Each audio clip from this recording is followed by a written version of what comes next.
Good evening, Ghana, and I welcome you to WoezorTV. This is the interview. Like we always do every Sunday evening, we give you an insightful conversation, the topics that probably you wouldn't hear anywhere or get details anywhere. That's what we always bring to you. And so today we are also going to bring you another edition of another insightful conversation. This time around, we are looking at the Ghana Maritime Authority. In fact, I know for myself and for others that I've had conversation with, the mostly, oftentimes contradict with the GAPOA, Ghana Port and Harbour Authority and all those things. So today we want to get the clarity. We want to understand what the Maritime Authority actually do when it comes to our ports, our marine sector and all those things, how they contribute to the economy. And so this is a special conversation that we're having tonight. I know you enjoy, you understand the details when you talk about blue economy, how do they support the activity, support all these things. You understand the full details, how they are aligning their operations to what President Mahama wants to achieve, the reset Ghana, the 24-hour economy and all those stuff. And it is important conversation. You wouldn't want to flip your dial from WoezorTV. We go for this quick break. When we return, I will introduce to you the finest gentleman that I'll be talking to tonight. My name is Godfred Amoaful. Do stay as you go for this break.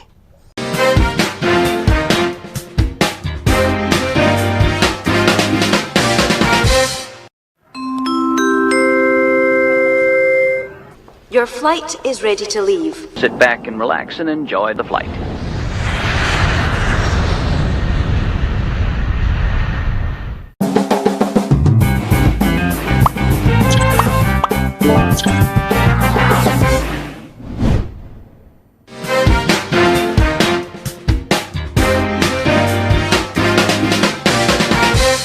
Good evening, welcome again. This is going to be a very beautiful conversation. It's not going to be the usual, true questions. It's going to be a conversation that you enjoy, I promise you. So let me introduce my guest to you. We have Dr. Kamal-Deen Ali. He's the Director General of the Ghana Maritime Authority. Let's get close to him and understand what his office is all about. Good evening, sir. Good evening, Godfred. I trust you are doing good. I'm doing good. I'm doing my best. Leading the research agenda here as the chief servant and the chief representative of His Excellency President John Dramani Mahama. If you say the research, so far, how has it been? So far, it has been quite a lot of work, but it has been refreshing. It has been rewarding. I'm very sure that for those who are outside, they can see many of the actions, activities, programs, and policies that we are bringing on board that are transforming. But I believe that most importantly, this is an institution of staff and stakeholders. If you were to speak to the staff and stakeholders, they will say certainly there has been phenomenal transformation and enormous changes. Before you look at the things you've been doing so far, tell us, what do you do? Ghana Maritime Authority here, what do you do? I think I would basically want to summarize the work that we do in three perspectives. One is to govern, two is to regulate and enforce, and three is to promote. If we put these three big things together, that constitutes a summary of what we do. What do we mean by govern? In our land space, we have to govern the land space. Systems, institutions, coordination, and everything to make sure that we as a country, things work well. So in the maritime space, certainly, we come under the Ministry of Transport, but we are directly responsible for helping with the governance of the maritime space, including making sure that institutions that are supposed to perform and collaborate with us are doing that, ensuring that there is seamless activities in the maritime space, but most important, so that the laws are in place. So that comes under the big umbrella of governance, and we can speak to that in detail.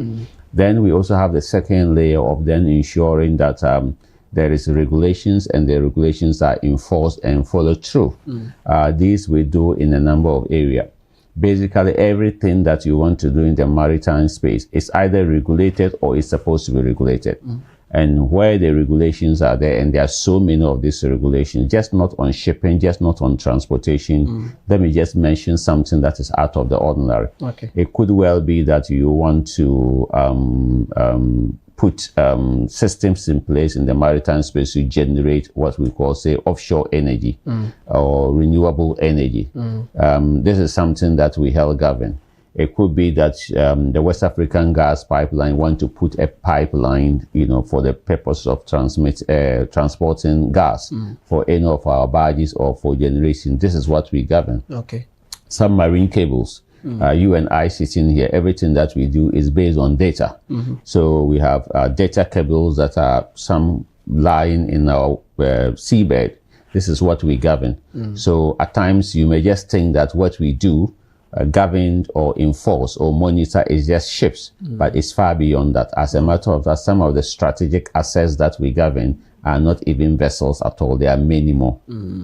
Interesting. It goes deeper. That's why I say you're going to enjoy this. Let's look at the governance aspect. Which agencies fall under, or you do govern, or these regulations all about? Which agencies are under you? Okay, so there are different levels that we do. Agencies may not directly be under us, but we provide a governance coordination framework within which they work. Okay. Let me put a typical example like fisheries. Fisheries is an institution from both the ministry to the Fisheries Commission that must make sure that our fishery resources are protected. But they do this with vessels. They do this with canoes. And whilst they are looking at the resource aspect of it, we will have to ensure that the canoes and the vessels are in that proper shape, that we are able to monitor them, that they are not vessels that are substandard. So here our governance in that space is a coordination governance. Okay. And I have already mentioned this already. You get, for example, the telecos. They have the submarine cables. In laying them, we will make sure that whatever we do whilst working with the National Communication Authority, that they are compliant. So in other areas, we work with the Environmental Protection Agency. When it comes to offshore platforms, for example, Petroleum Commission is much interested in the oil side of the discussion, but we are responsible for the safety and security side of the offshore platforms. Okay. So our governance will make sure that we create the necessary safety zones. And for that safety zones, we are able to keep these strategic assets that are also very expensive assets, very safe. So these are in the areas that we do provide that governance. One that I'm sure you will want to also talk about is, for example, GPHA. Okay. We also have relationships, both for their work in ports, but their work that extend beyond the port to the anchorage area, within which we also coordinate our governance relationship. You do a lot. Yes. If you never come too close to the Ghana Maritime Authority, you will not understand the scope of work that we do. But we are a very busy office with so much responsibility.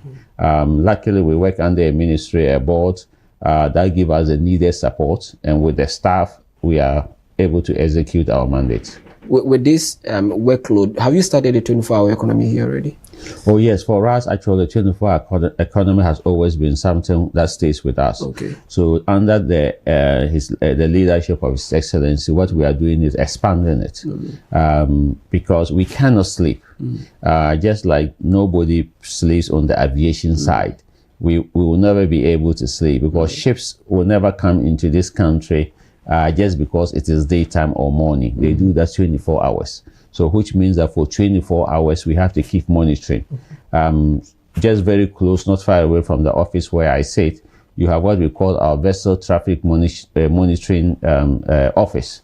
So what it means is that literally, within Ghanaian space, if I were to take you inside there, every vessel, whether calling into our port, going out of our port, or traversing our waters, everything we look. So just imagine that you had an institution in this country who is sitting and looking at every vehicle that is moving in Ghana. Yeah. So this is similar. Yeah. Of course, the numbers are not the same, but you still be thinking about maybe close to about 1,000 ships.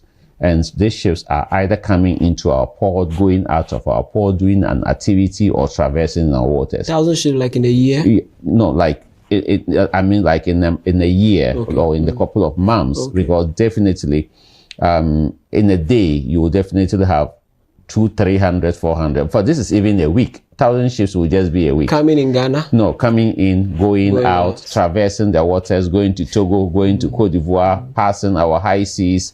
So on a daily basis, if you look into our radar, you probably may be looking at 250, 300 ships or 500 ships that we are monitoring each and every ship 24 hours, 7 days a week, and 365 days in a year. So our waters are very busy. Very busy, yeah. The maritime space, I'm sure you may want to come to this. The world is completely maritime. The world is not land. It is a minor understanding that makes us think that we live on land, we live on water. The world is not land? No, the air, yes, it's a water world that we live in. Wow. Yes, we are living in a planet which is 80% water. Yeah. Of this 80%, no, actually 85% water. Of this 85% water, about 70% is seawater. And another 15% is fresh water, inland waters. So the earth that we live on is less than 15% terra firma. It's less than 15% soil. It's less than 15% land. Wow. The earth. But because you and I spend our daily life driving cars and living here and build on land, then we assume that we are actually living on a solid ground. No, it is not.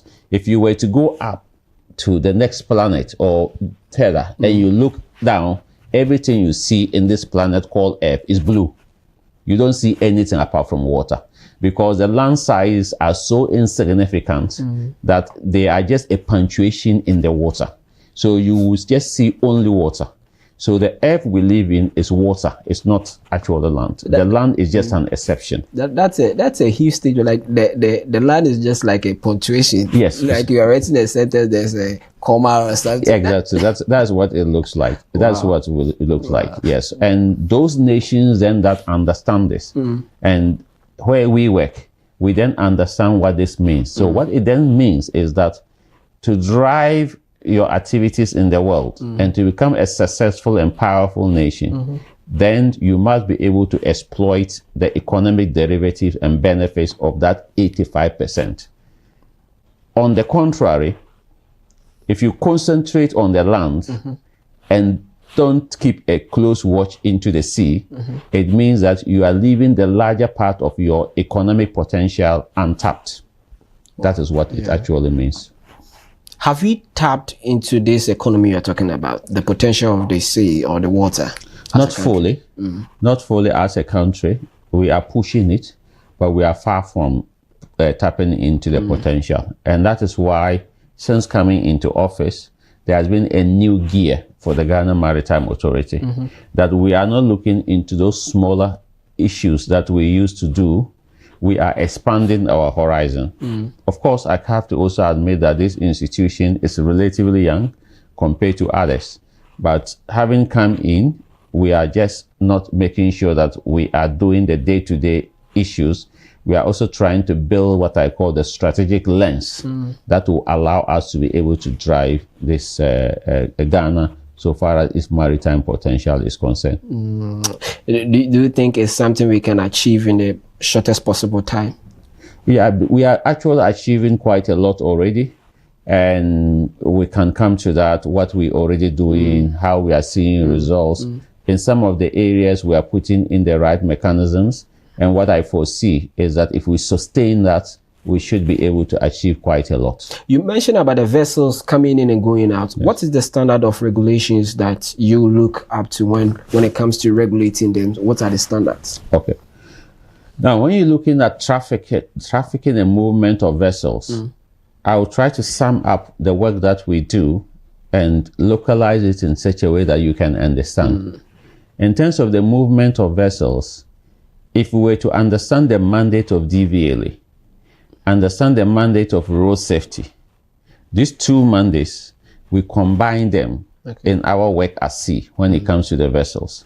But you were also to understand the mandate of even what other agencies do that may certify just not that a car is worthy to be on the road, but even the construction of a car, and make sure that you are certifying it.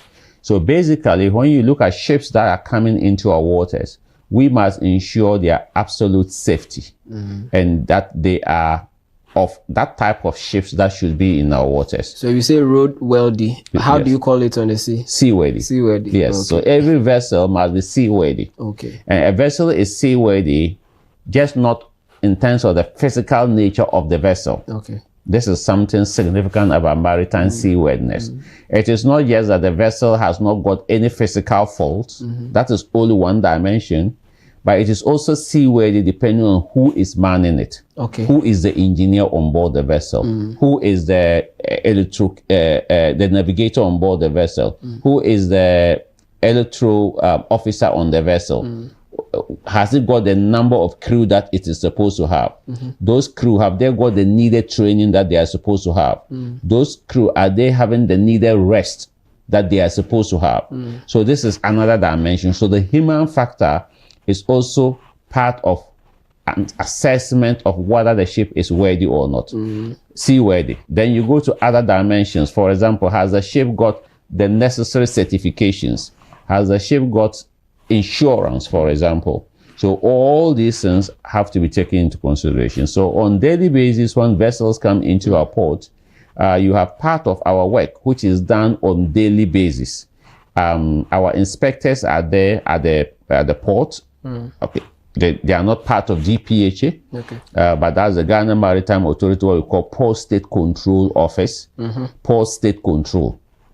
Port State Control means that every vessels that are coming into the country port, there are persons there that will make sure that they control and inspect them in terms of their activities.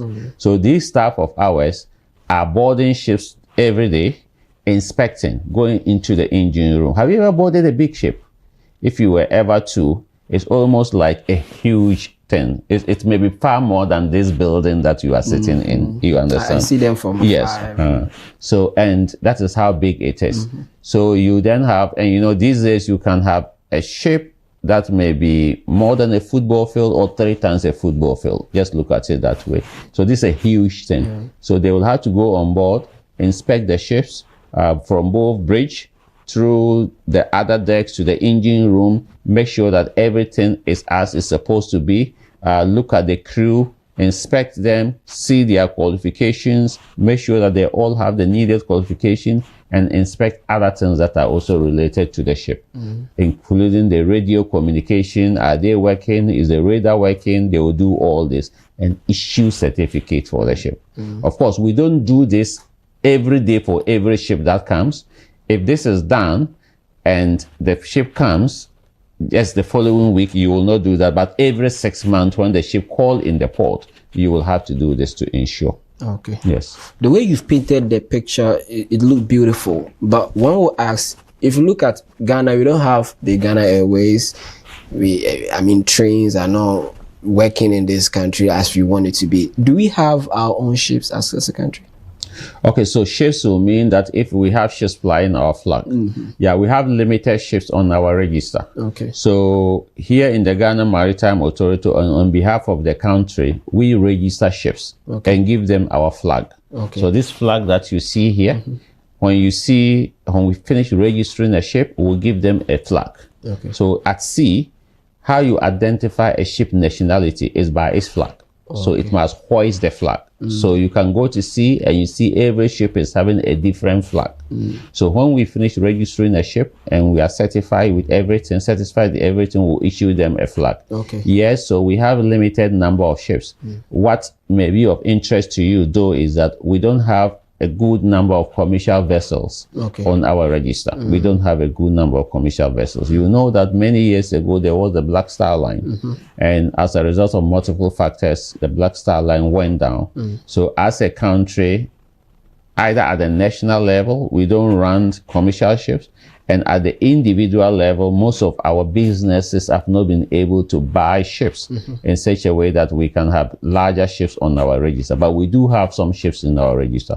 When it comes to the transport, like you made mention, is this something we are looking into in the future? Probably me traveling from Kaswa to maybe Tema or something. I don't want to go by road. Maybe is this something possible we can do as a country? Okay, so here you are looking at coast-to-coast movement of either ferry within our waters. Yes, this is something that the Ministry of Transport is looking at, and this is something that the government itself is looking at. You require a number of things for this to happen. It can't just happen in a day. Just like we have to create roads for cars to move. We have to create loading stations for them. We have to create terminals where they take passengers on. So if you were to roll out, if you want to roll out an effective coastal transportation for persons and goods, then you have to put all these in place. So there's a feasibility studies that is being, that is the Ministry of Transport is working on, and this is to look at what we need to be able to do this coastal transportation. But you also know that a couple of months ago, His Excellency the President succeeded in brokering an incoming coastal transportation that is inter-country. There is a company that is interested in, and we are working with them, following on their progress every day. And what they want to do is to provide coastal transportation and what we call RoRo. RoRo will mean that those vessels are very big. They are able to carry humans, they are able to carry goods, and they are able to embark cars. So this RoRo will move across a number of countries in the sub-region. And this will be very unique because as we speak now, we don't have what we call a regional maritime shipping line. Ships that are just moving within our region. Most of the ships that come in come from external, and then there are a few feeder vessels that they use. But for the first time under the leadership of His President, when this comes into fruition, we'll be having RoRo that will moving from Cote d'Ivoire, Benin, Ghana, Cameroon, Nigeria, and Ghana is the hub. So Ghana is actually the one that is brokering this, and that will be something just not for this country, something significant for the region. You can imagine all the business people that will have to move things from Senegal, Mauritania, and all the way to Ghana. And you realize that 20-30 of the truckload could just be on one ship. And you can see how transformational this will be for us as a country and as a sub-region. Very well. This is very insightful conversation. I know you are enjoying, like myself. But then let's look into this. Remember, somewhere last month there was a piracy attack and all these things on some fisher folk or fishermen on our seas. Something we really, hear about it here in Ghana, but it happened after the land attack in Burkina Faso. We had the sea attack and all those things. Do you play any role in ensuring the security of fishermen and those that are on our seas? Yeah, we do quite a lot in doing that. So again, going back to the issue of safety and security, when it comes to safety and security, a number of institutions on the water front, a number of institutions play key role. The Ghana Maritime Authority, but of course, physical security is much provided by the Ghana Navy. So in this particular instance that you mentioned, the fisher folks were attacked and their motor seized, and they also suffered some kind of psychological abuse. It's a major threat, a major concern, and the government has not taken it lightly. His Excellency the President has been particularly interested in that issue, and all the institutions across the country that needs to galvanize themselves since then have started looking at what should we do. Okay. Let me put it this way, that we have different types. It is relatively challenging to monitor canoes at sea as compared to vessels. For vessels, their size, the transmitters that they have, the systems that are built on them, we are able to monitor them. They are on radar, right? Yeah, they are on radar. The canoes are not. Yeah, the canoes are not on radar. The canoes are not on radar. So you can call the canoes a bit of a black spot, now. So to really also make sure that we are able to protect a good standard of safety and security for the canoes, a number of things have to happen, and some are coming in place already. Okay. Some kind of transponders or communication equipments are key, and which means that the Ministry of Fisheries, the Ghana Navy, the Ghana Maritime Authority, National Security Coordination Council will have to work collectively in such a way that we gradually, it's not an easy thing, because of the nature of fishing vessels, the conversation around there always tend to be different from commercial or standard vessels, to be able to design the requisite, transponders or transmitters that can aid in that. But I said something is already in the offing, because going back the earlier conversation, I told you that we have something we call the Vessel Traffic Monitoring System. Although this was designed, or this is designed for bigger ships, we are having a new version that is coming on board. Okay. And that new version, I believe the plus or minus in 3 months, 4 months, we should have it running. And the good thing about the new version that we have is that not only does it have what we call the over-the-horizon capability, but it's also supposed to have optical cameras. So we would be able, potentially, to be able to see to a certain extent, within our coast when it comes to cameras. And this will be a huge game changer once we are able to do that. It means that even at least when it comes to the canoes, those that are near shore, we would be able to monitor them, whilst we look at other layers. That will not be sufficient. Ultimately, as a country, we ought to engage in a conversation where the governance of our canoes will be taken to a different level. That's innovative. Yeah, certainly so. That would have been my next question about innovations that you're bringing up, but I think there's more enough for it. So let's go for this break. When we return, we look at the second phase of this conversation. I know you're understanding the work of the Maritime Authority, like myself. I'm appreciating all that he's telling. So we'll be zooming straight into what other things they've been doing, or what is on the table that they are working on to ensure that our water bodies, like he made mention, is more profitable and efficient for Ghanaians. Let's do this break. When we return, you continue.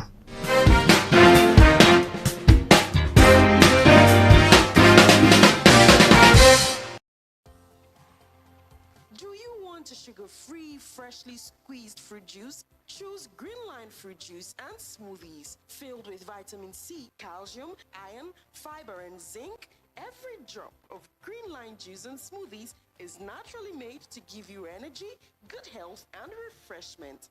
Enjoy your favorite Greenline orange, pineapple passion, watermelon, pineapple and turmeric, pineapple beetroot, pineapple and ginger, and healthy green. Greenline fruit juice and smoothies, powered by nature.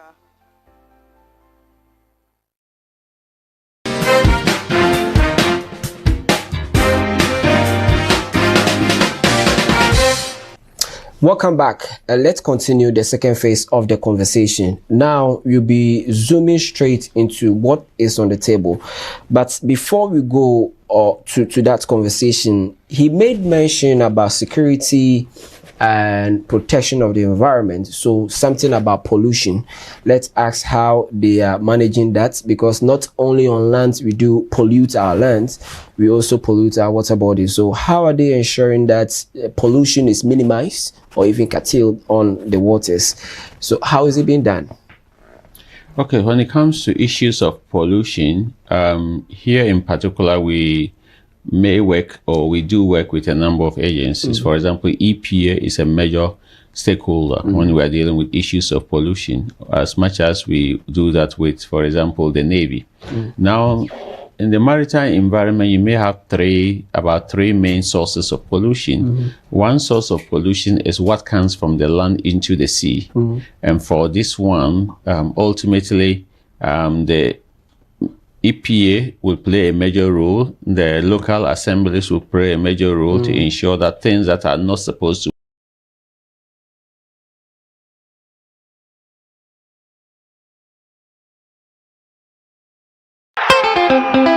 Esan se men tutu mamamra se na men pese mamamra be yirenti. Mi di biara Ghana na me num biara so Ghana.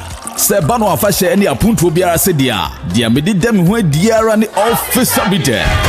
Na huso dedi wo de obehwie biara mu. Occasion biara ya mamra dedi wo mu no de e kire yensu. Ewo afa hye eye ni apuntuo ase de. Obetimi de office bites asom wo hoho. Unumu a e koyo. Officer Bites made in Ghana. So Penedudu to our Fresh Stepos Enterprise Hometrum Foiso. Officer Bites, who ye guy. Officer Bites be a guy what it. Numanya semu, one tom manipa wondi in fear do watry. And Sasa pen for ne about how man codano for enumbi. And num and san fan kaka. FDA aje gwedi enkra to yatum.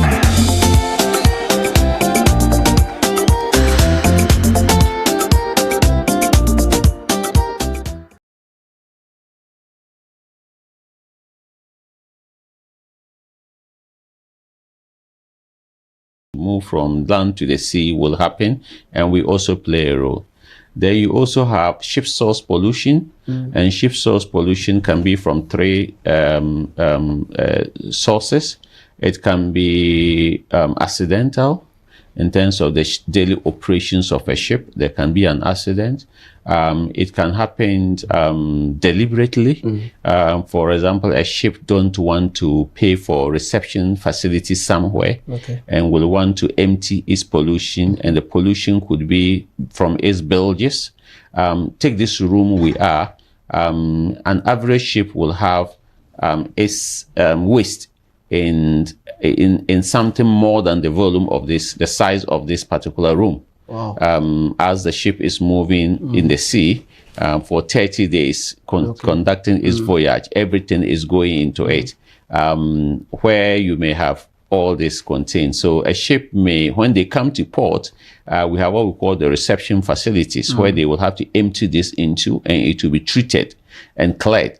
But a ship may not want to do this and may then empty its bilges and its waste into the sea. So this one is a deliberate one. There could also be an accident. Either there's a collision at sea, or if it is, for example, an oil carrying ship, it could have a problem and it could pollute. So then a number of factors, or a number of ways we work in ensuring this. Going back to inspecting ships. When you inspect them, you inspect all these elements to make sure. So when a ship arrives here, one of the things we want to check is that, has that ship already emptied its waste in another port, the port it is coming from, or a port area? And from there, we'll be able to know whether that ship did perhaps engage in any illegality in terms of taking out its waste and putting in our waters. When it comes to the accidents, once we are able to look at the integrity of the ship, then we are minimizing the accidental pollution. Now, ultimately, if there is pollution and this can occur, then you have what we call the pollution response. You have to put together a response to be able to address the pollution. Luckily, in this country, we have never had a major pollution of that scale that will require a response. But we have what we call the National Oil Contingency Plan, Response Contingency Plan, which is led by EPA. So we will activate that. And when we activate that, between the agencies of EPA, the Ghana Navy, the Ghana Maritime Authority, we put in place the systems to respond to that. If it is so major that we are not able to respond to that, we'll call in aid. So because of that, we have what we call the tier 1, tier 2, or tier 3 pollutions.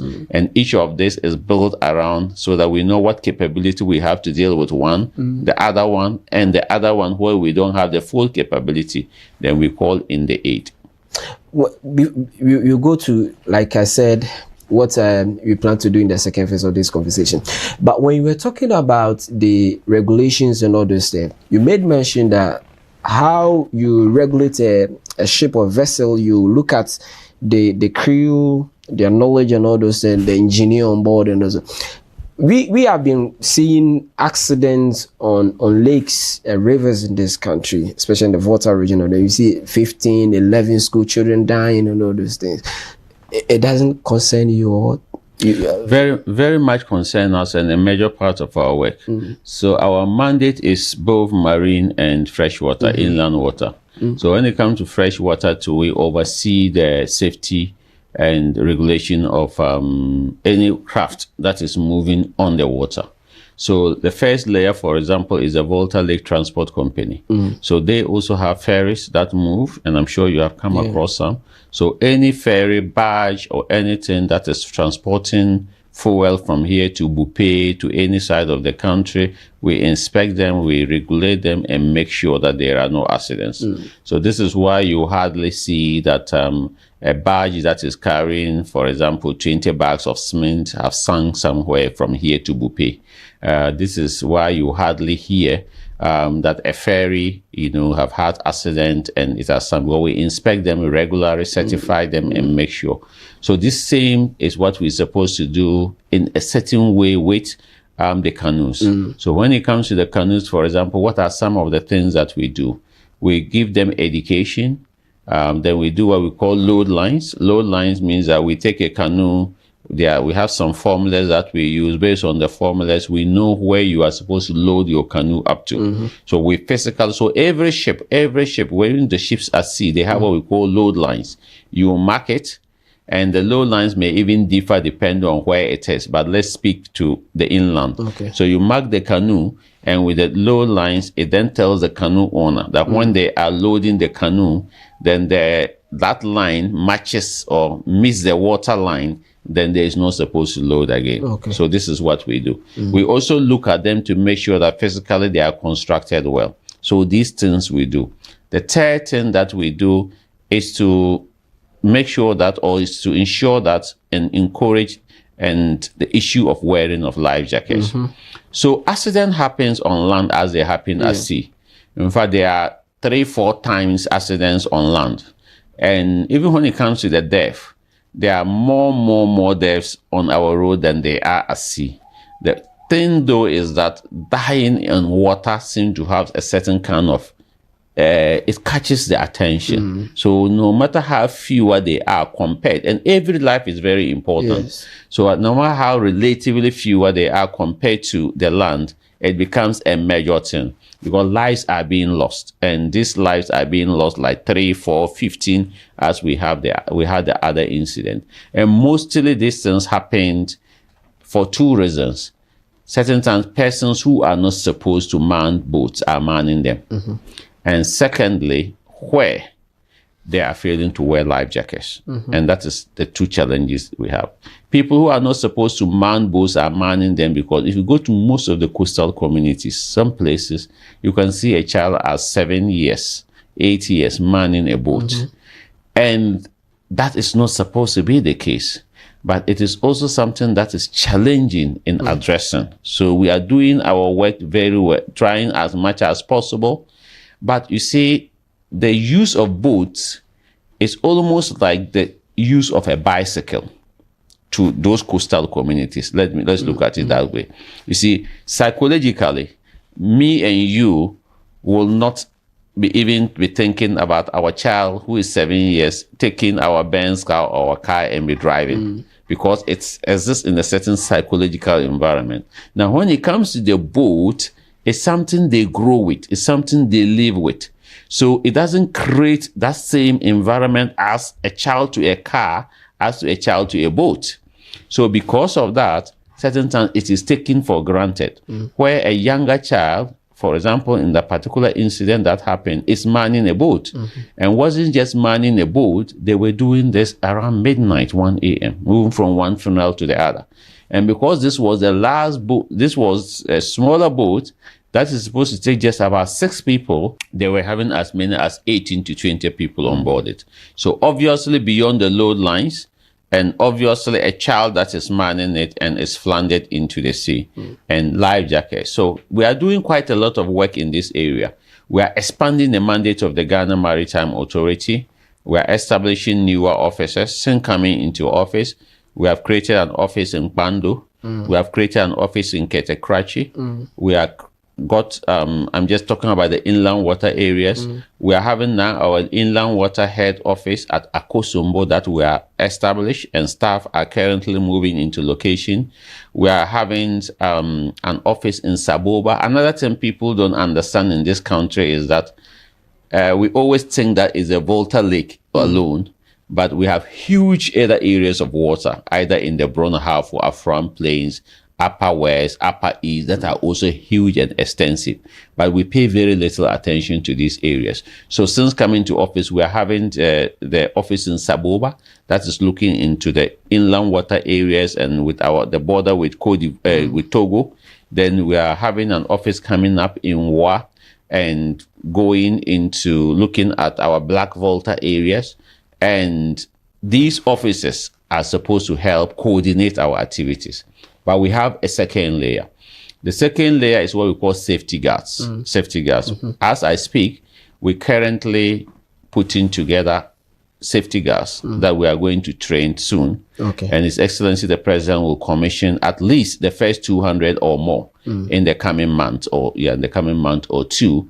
And these safety guards are going to be available at the different spots. This will be the first time it has ever happened. And what they are doing, they are trained, they are deployed in uniform, and they are more like community police. They are helping ensure safety and security there. So it is jobs that are being created, but it's also people that are going to perform an important function for us as a country. The other important thing we are doing is that we are rolling out what we call the Life Jackets for Safety and Livelihood program. So we're going to work to make life jackets more and more available. We intend by this year to roll out about 20,000 life jackets. 20,000 life jackets. But why do we call it life jackets for safety and livelihood? The combination is key. It is important for everybody's safety, but it's also something that enables your livelihood. The livelihood of the child that will need to cross to have education, the one that will need to do business with it, the artisan that is going to do work. So it is just not something that is for safety, but we want to imprint in it that it has got a value beyond safety, although safety is very cardinal. And one of the things we are doing is that these life jackets for safety and livelihood will have 3 or 4 layers. One layer is that they are available. Wherever you are, if you want to purchase one, you can easily purchase it at a discounted price. So you have your own life jacket. So anytime you are in a boat, you can use it. So individuals can buy them. Individuals can buy. Yes, because we've also realized that in some places, even if somebody is desirous of spending 200 or 300 cedis to have a life jacket for life, so that anytime they are, and some cross regularly, students, children move in the morning to school and come in the evening. Sometimes they feel like they know the water. So yes. But even certain times when they need them and they want to possess one, they don't have access to it. So we make them available in the community for purchase. But we also make them available to the boat operators who may want to buy them. But in engaging boat operators, we also realize that at times it's even challenging for them to buy them, not only because of the cost, but in keeping them. A boat operator, for example, in the commercial area like Dambai, Ketekrachi, Kwando, can take as many as 80 people. If I were to put 80 life jackets here, you'll be surprised. It will be like this. So if you ask the boat operator to be keeping 80 life jackets in his or her boat every day, then it means that 1/3 of the boat space is taken. So the ingenuity we are bringing into place is that, okay, the life jackets are with the boat operators. When your passengers are going to board, we have given them to you and given you a period to return money to us. If your passengers are going to board, if it is 1 cedi or 2 cedi, you take from them. They take it from here, put it on, cross to the other commercial center, and there is another association there they hand it over to. In this case, nobody is stuck with having to buy 300 or so to buy 50, 60, or 30 life jackets and keep them. So it's like you are renting it. We are renting them through them, but we are not directly involved, but we are working with the association and community leaders in doing that. So that is why we call it a life jacket for safety. And in doing this, it becomes minimal. It becomes available for anybody who will want to use it at a minimal amount. I don't expect per trip, maybe more than 2 cities, but it allows you to ensure your safety. So this is the life jackets for safety and livelihood project, which is also going to be launched very soon. This is innovative. Yeah, it's positive. In fact, you've answered my questions about this incident, because when it happens, we look at the life jackets, we look at whether people, I mean, like you said, the guards that are coming on board, and I wish they come quickly, because we are entering into the rainy season. The waters will, the levels will rise and all those things, and so it's very important. With all these being said, I don't know if I should still go ahead and ask you, what's your plan for GMA? Okay, so these are some of the things that we have mentioned. But one other thing we are doing is to make sure that we create jobs for Ghanaian youth in the international labor market, in the international maritime labor market. This is what we are doing. You see, maritime is one of the areas where we create jobs competitively for people, and irrespective of color, irrespective of where you are, you can have a job, a high value paying job. And this is one of the things that we are seriously engaged on. Traditionally, we have been a maritime nation, but gradually our seafaring potential came down significantly. It came down significantly as a number of factors. A reflection of us being a maritime nation, or at least a seafaring nation, is that go to Apam, go to Takoradi, go to many places. You see persons of 60, 70, 80 years, and they can tell you how they have traveled the world. I've been to over 100 countries as a seaman, and they say it with pride. There's culture, there's gravitas around that. That is what we inherited as a country.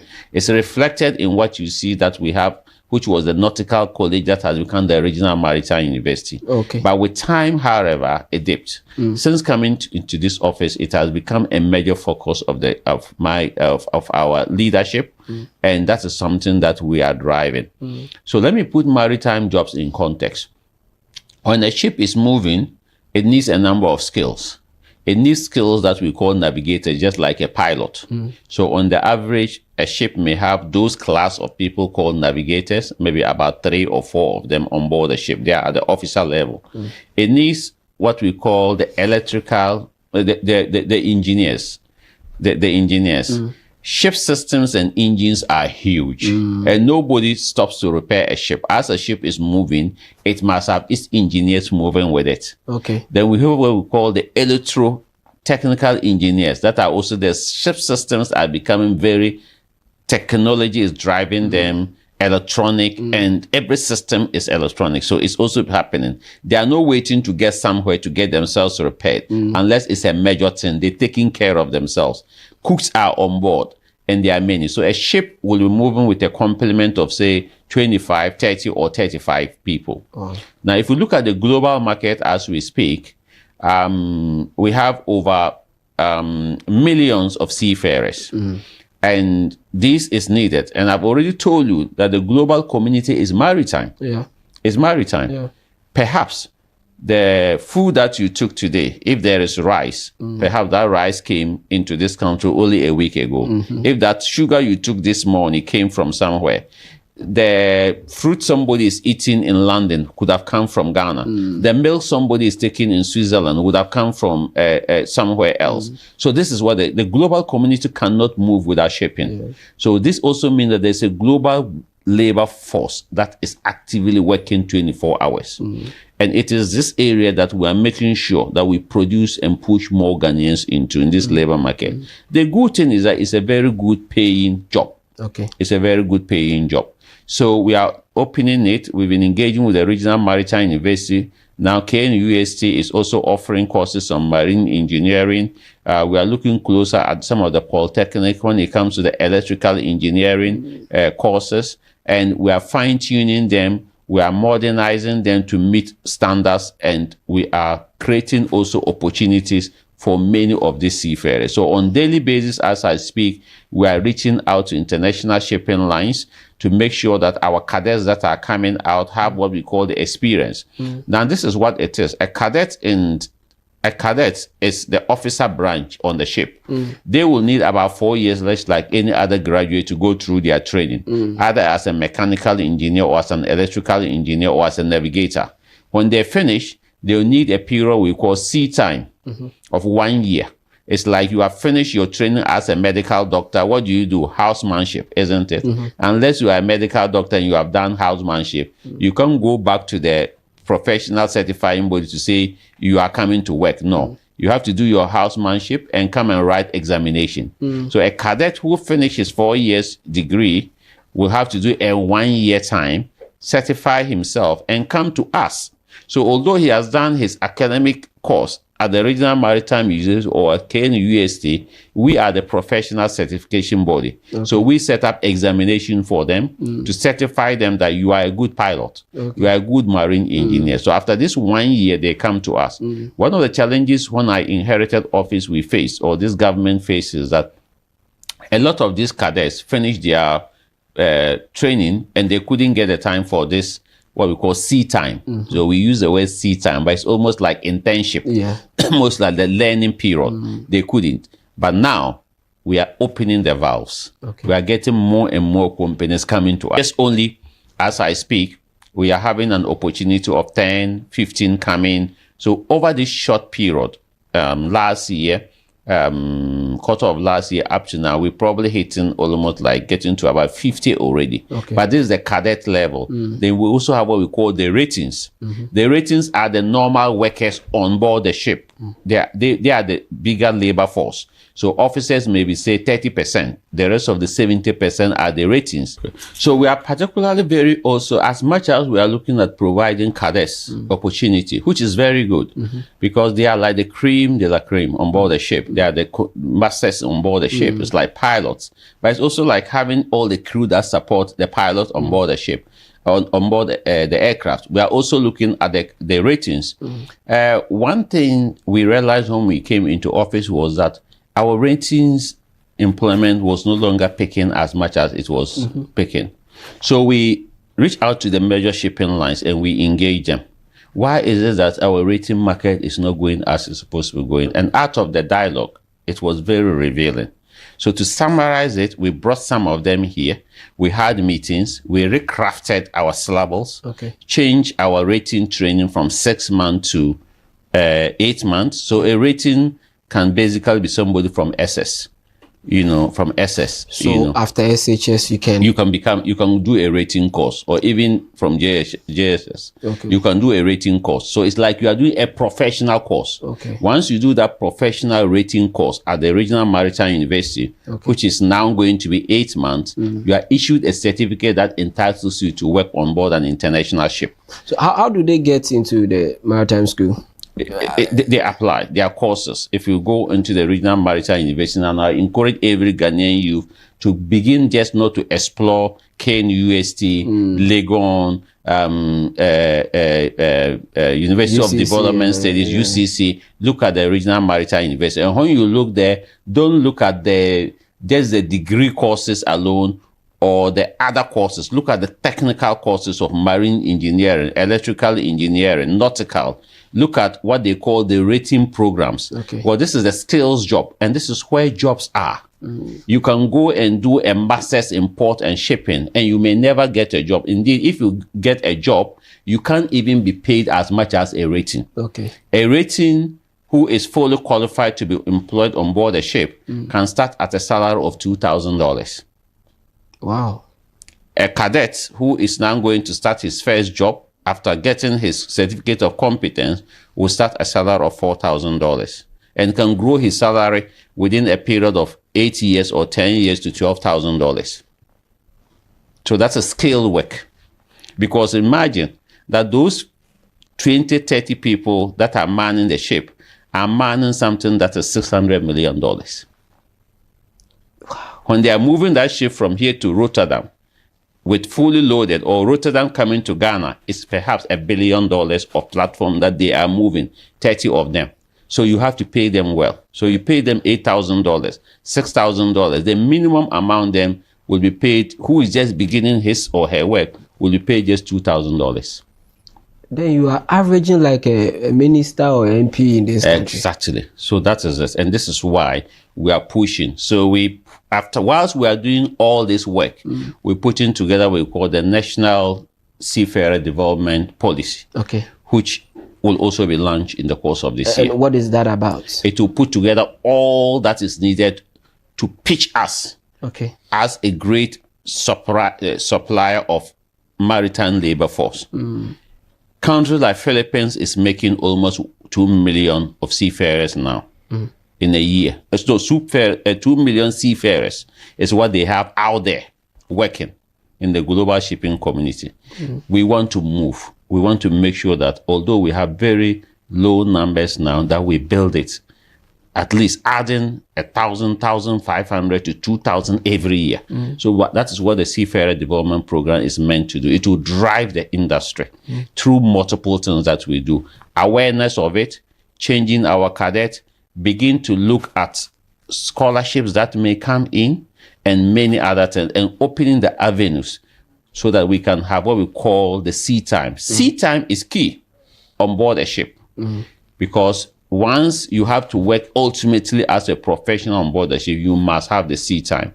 And all these gaps are what we are helping close. And the National Seafarer Development Program will address most of these things. And we hope that at the appropriate time, we'll have the opportunity of His Excellency the President launching that for us as a country. Yes, and we would actually make sure that we deliver on that. Talking about the school, is it expensive? Yes, not expensive as in being not something that is reachable in terms of yes, but the cost is slightly higher than you will find. Do you have scholarships? Yes. This is part of our objective, is to have not necessarily a few scholarship, but a kind of a loan scheme.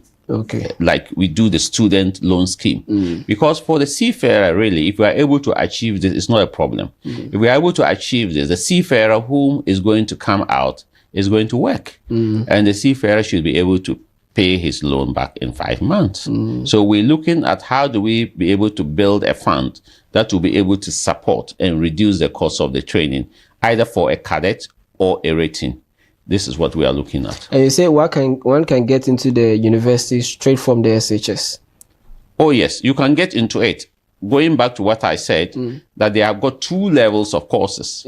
We have what we call the rating courses. The rating courses, you go there, you are going to do a professional course. You understand? So it's not that you are going to do a degree course. You are going to do a professional course.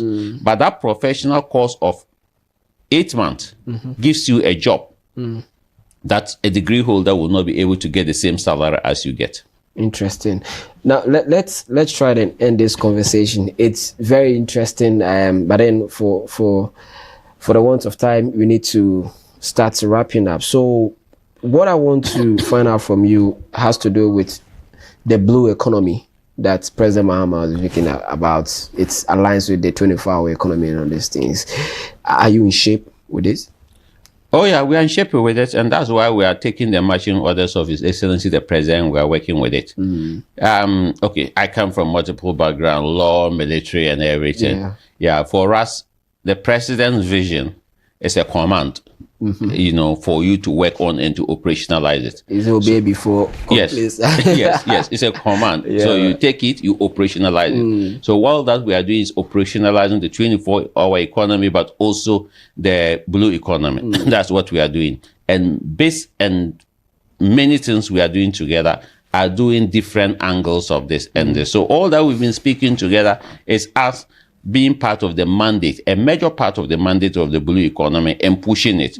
There are others that we really haven't had conversation. Well, the blue economy spectrum is really very broad, but we must make sure that we allocate resources, personnel, and talent to each of this and work across it. And this is what we have been doing, and this is what we do as a Ghana Maritime Authority. If someone asks you to access the give an assessment of the Ghana Maritime Authority ever since you took office, looking at what you inherited and what you are doing, the projections for the future. What would you say so far, the standing of it? Oh, it's been good and it's been humbling. I've had the opportunity of His Excellency the President asking me to lead this as the chief servant, and it's been good. I'm the 4th Director General of the authority, so I often tell my staff that DG4, Director General 4, means that the 4th leg of the authority is here. So you can no longer say that it is a table that is constructed, that is standing on 1 leg, 2 leg, or 4 legs. But of course, you have to see and make sure that it is able to carry everything, and you can now use it to drive what you want to do.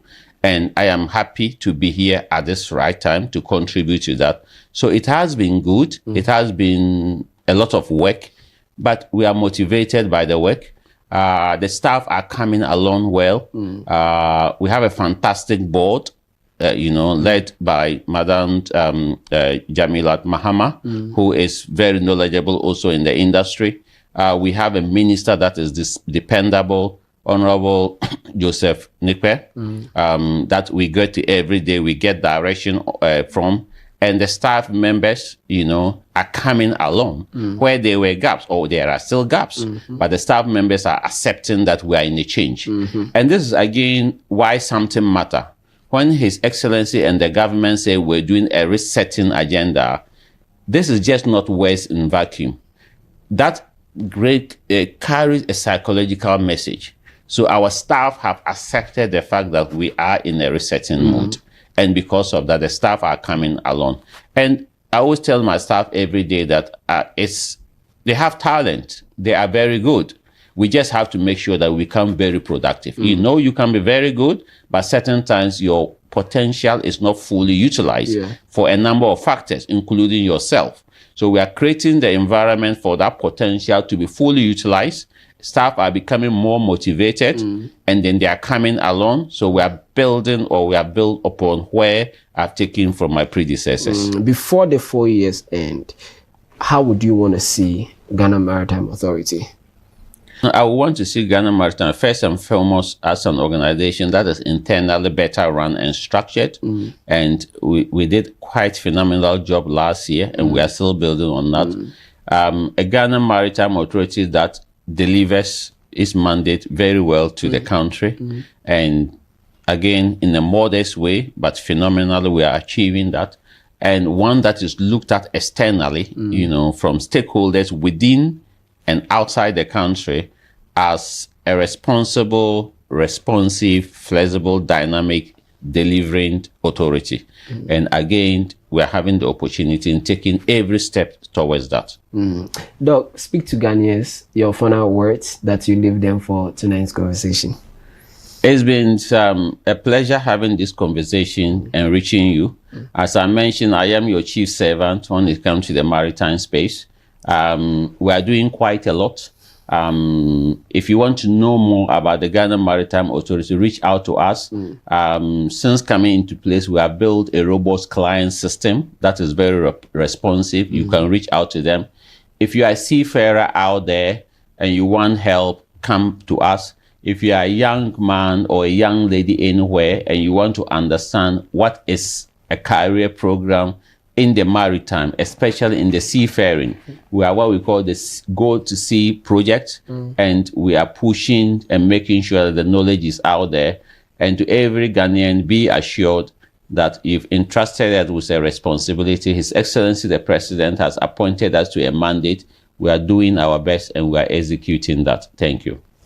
Our seas are safe, our marine waters are safe, our water bodies for transport, for commercial businesses, for fishing and all those things. We've been told that we are safe. And from now to maybe the next 4 or 8 years or 10 years, with what Doc has given us, in fact, the coming on board of the guards, the life jackets that you're going to see, I think that you are smiling, you're happy about this initiative. This is what you want, the change we actually probably voted for. The resetting is what you are hearing. And so I know that you'll be smiling and be happy for what you've heard. And so far, it's been a quite beautiful conversation. I wish that we have like 2-3 hours to talk about this, but this way time will permit us. We spoke to Dr. Kamal-Deen Ali, naval captain retired.